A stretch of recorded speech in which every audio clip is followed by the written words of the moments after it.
début, j'ai fondé la Société protectrice des végétaux en mars dernier, donc 2021, et ça fait bientôt 9 mois que j'exerce. En fait, je suis parti du constat de comment est-ce qu'on va généraliser tout ce qu'on fait aux êtres vivants sur les végétaux. Et donc du coup, la première des options, c'était proposer un centre de gardiennage. Deuxièmement, apporter du soin. Et donc c'est ce que je fais sous les prestations du gardien des plantes. Et puis après, j'ai demandé à la personne qui gère l'établissement qui est ici si je pouvais stocker quelques plantes qui allaient être invendues pour pouvoir les sauver de la déchetterie. Et en fait, du coup, je leur ai expliqué le projet à plus long terme de récupération et de lutte contre le gaspillage. C'est un projet qui a beaucoup plu et qui a démarré sur le chapeau de roue.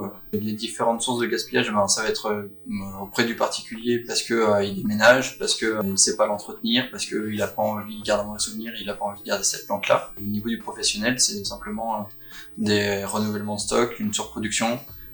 Comme le client est très exigeant sur la qualité de ses plantes, en fait, on se retrouve avec des plantes qui malheureusement ont un défaut et on n'a pas d'autres moyens. En fait, on n'a pas les braderies, on n'a pas les brocantes qui existent avec les plantes, et donc du coup, on se retrouve à devoir l'acheter. On pense pas beaucoup aux conséquences qu'il y a derrière une plante quand on l'achète, parce que on se dit c'est vert, donc forcément si c'est vert, c'est écologique et je fais du bien à la planète.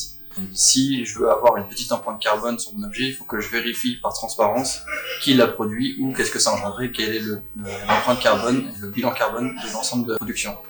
En fait, le végétal est de plus en plus industrialisé dans des serres qui sont immenses, avec des transports qui sont énormes et avec des accessoires autres qui sont inclus dedans. Et pour moi, c'est juste une histoire de soit on le cautionne et puis on continue à acheter comme ça, soit on prend exemple sur ce qu'on a vécu à côté avec l'alimentaire, avec les objets.